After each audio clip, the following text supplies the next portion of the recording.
皆さんこんにちは。歌舞伎 YouTuber の電脳和風です。今日は6月歌舞伎座初日に来ました。なんと今月は一幕見席が8つに分かれてます。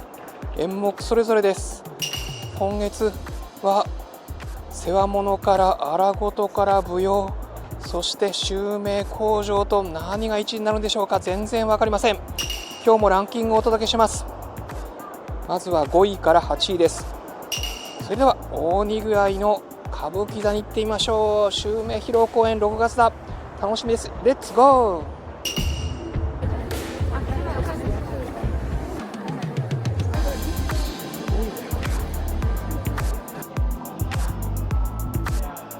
ー。ランキングの発表に先立って私のランキングの考え方をお伝えします。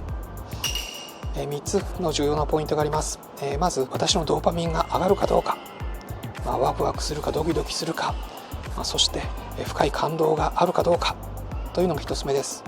2つ目は私がもう一度見たいかどうか、そして3つ目は歌舞伎の初心者の方々にも見てほしいかどうかというこの3つの基準でランキングをつけています。あくまでも個人のランキングで一幕見席の参考となるようなランキングです。それでは8位から発表します。まず第8位、これは番外ということで口上です。歌舞伎通の方はここから見てください。今口上が終わりました。いや場内温かい拍手、そして8代目6代目という大向こうで盛り上がりました。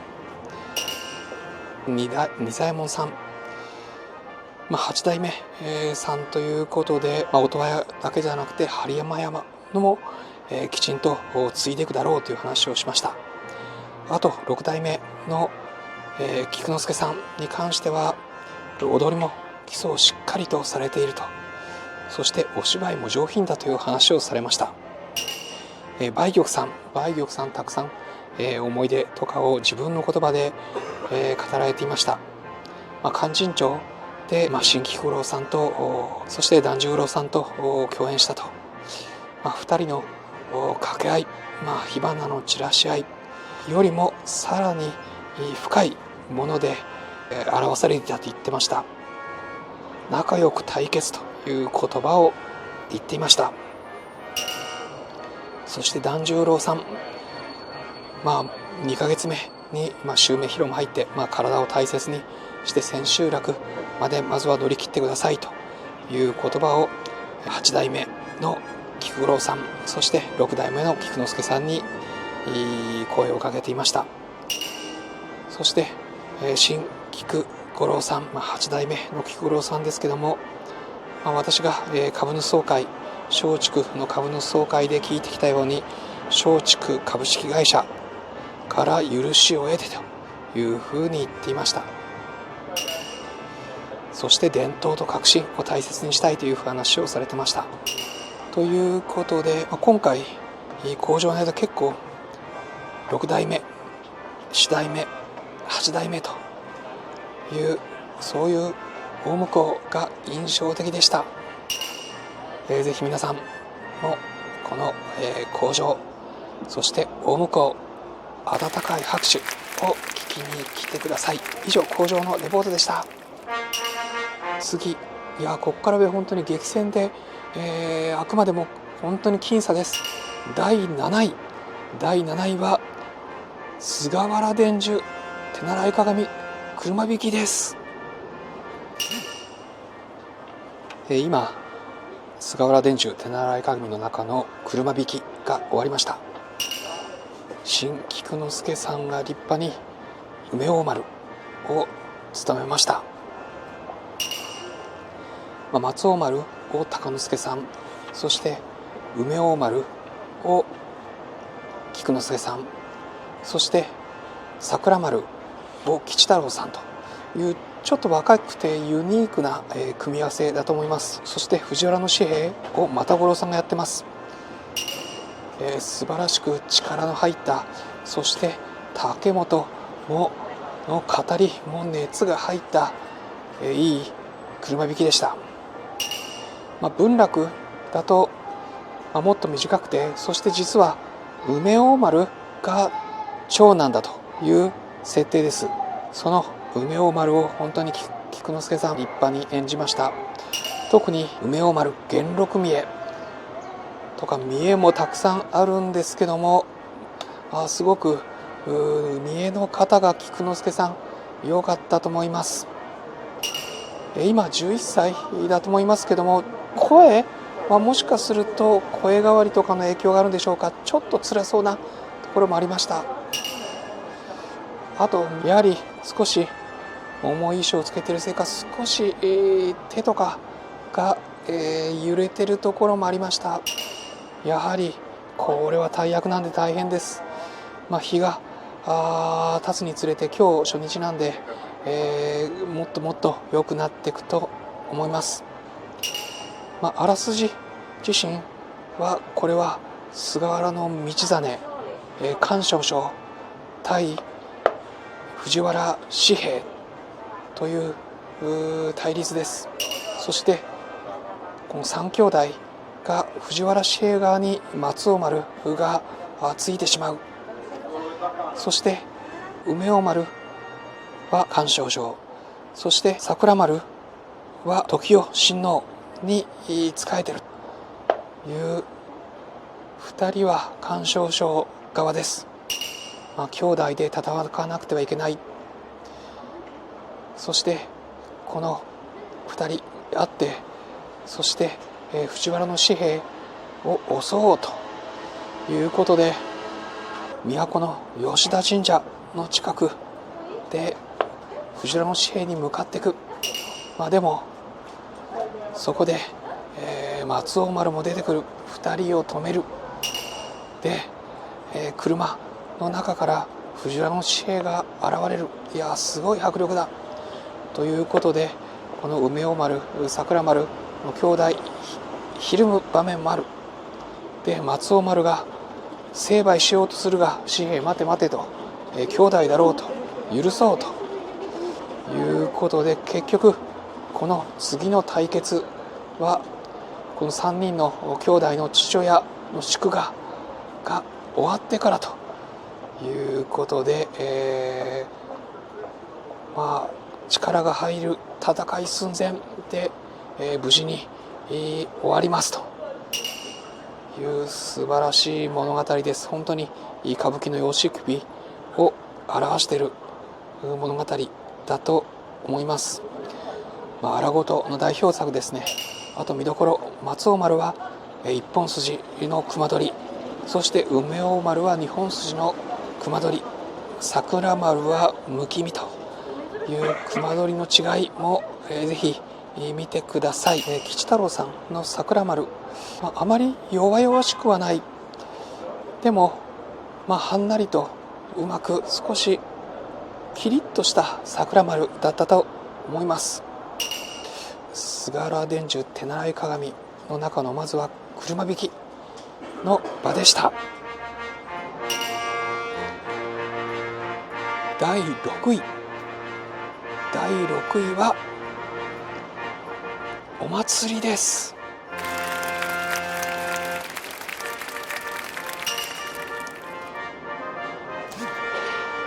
今お祭りが終わりました。いやー20分でしたけども、明るく華やかで、仁左衛門さん高太郎さんの楽しい、踊りでした。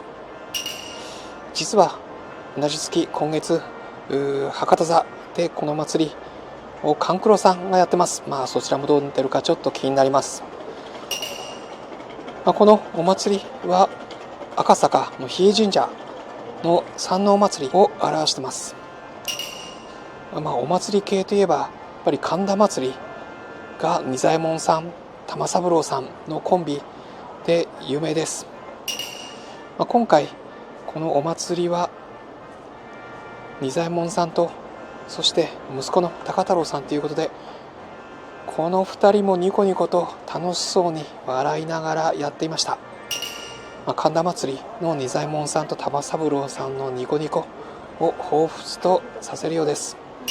そして、今回は襲名披露の月ということで、仁左衛門さんがいろいろ新しく工夫をしたというふうに言ってます。トビの仁左衛門さん、そして芸者の高太郎さん、それに加えてトビの余命、そして手駒という芸者さんが男装をして踊るという手駒の余命が加わってます。手駒特に和太郎さん、そして米吉さんもいます。和太郎さんの笑顔の軽やかな柔らかな踊りも素敵でした。そしてそれ以外に獅子が出てきます。で、獅子が踊る中で和太郎さん、そして手駒のメンバーが、これは扇を蝶に見立てて獅子の周りを踊ります。これは夜の連獅子へつながる部分でしょうか。そして何といってもこの清本に清本清寿太夫として右近さんが出ています。元禄花見踊りで今日踊ったばかりの右近さんが今度は清本として出ています。驚きました。最近トム・クルーズのミッションインポッシブル、映画になって、すごくたくさん観客が入ってます。トム・クルーズは62歳、散々すごいアクションを披露します。服用機にぶら下がったり、深海を潜ったりと。でも私たちの仁左衛門さん81歳です。81歳で、お客さんに挨拶をした後、これは、仁左衛門さん、トビのメンバーと一緒にトビを仕切って、軽やかに舞います。そう、トビ頭の仁左衛門さん、我らのやっぱりこのシニア層の星ということでは、アメリカにはトム・クルーズがいますけど、日本には仁左衛門さんがいますということで、本当に息子の高太郎さんとの息もぴったり、それに和太郎さんや、そして、清本の右近さんが花を添えるという素晴らしい楽しいお祭りでした。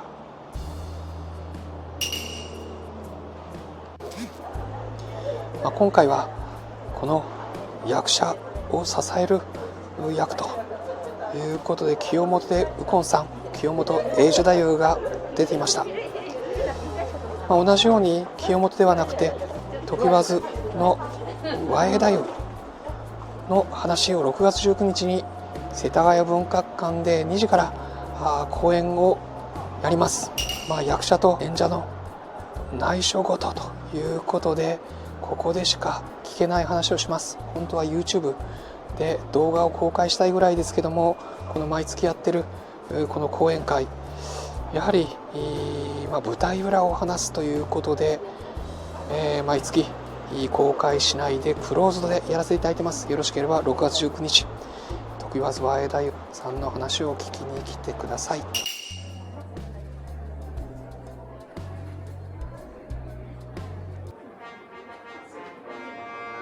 第5位は連獅子です。今連獅子が終わりました。いや最後終わった時、菊之助さんのやりきった、自信の顔、いいですね。連獅子、最近もいろんな親子がやっていて、去年の10月は松竹座で團十郎さんと新之助さん、そして2月には歌舞伎座で勘九郎さんと長三郎さん、そして同じ2月に大阪松竹座で千尺さんと虎之助さんもやってます。2023年にはこれ歌舞伎座で4月に松緑さんと左近さんもやってます。そして2023年の9月には実は歌舞伎座で、菊五郎さんと菊之助さん、その当時の名前菊之助さんと牛之助君もやっています。その2回目ということで、今日の2人は正確無比な、連獅子という感じがしました。ちょっとこの連獅子から次の芝浜まで、休憩時間短いんで、ちょっとピンポイントだけにします。前半の獅子頭を持って、踊るところ、そこは結構、今回菊五郎さんとこの菊之助さん、柔らかいというか、正確だけどもそんなに体を大きく使って大げさにという形はしませんでした。獅子をカタカタカタと振らせるところも柔らかく演じていたように思います。少し、現代風という感じもします。そして谷に落とされるところも、コロコロと転がったりもするんですけども、そこもソフトに柔らかくという感じがしました。そして花道の方、谷底に落とされて、で、親獅子が踊っている。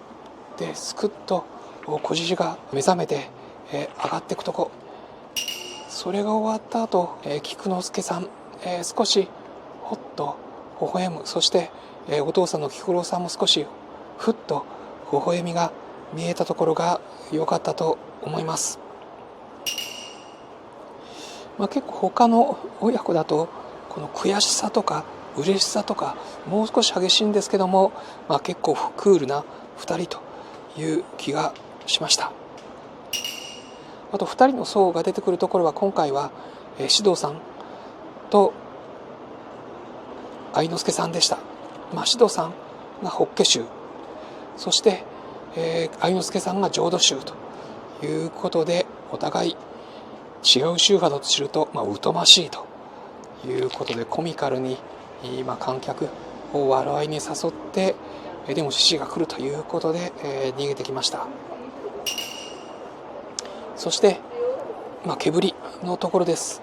いよいよ獅子が出てくるということで、この毛振り、赤が菊之助さん、そして白が菊五郎さんなんですけども、毛をこの左右に振る、これは髪洗いというそうです。そして髪を、この毛を回転させる、ぐるぐるぐると回転させる、これを巴というそうです。そして毛先を地面にたたりつける、これを勝負叩きというそうです。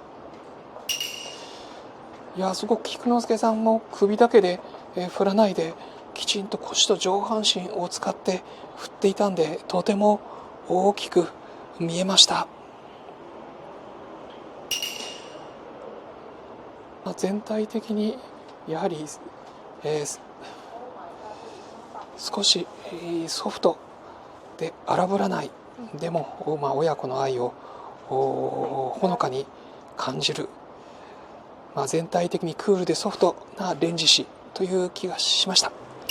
以上、連獅子のレポートでした。ぜひ皆さん、いいねやチャンネル登録をよろしくお願いします。 LINE 公式で週一度皆さんに情報をお届けしてます。登録してくださると、毎週月曜日にその週の歌舞伎を中心とする伝統芸能のいろんな情報、テレビで見える無料の情報もお届けします。ぜひ私の LINE 公式にご登録ください。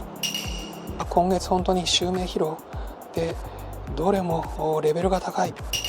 そして菅原伝授手習い鏡、今日は車引きと寺子屋がありましたけども、9月に菅原伝授手習い鏡の投資もありますので、その予習になります。楽しみです。それではまた歌舞伎座でお会いしましょう。それではまた、歌舞伎 YouTuber の天皇和風でした。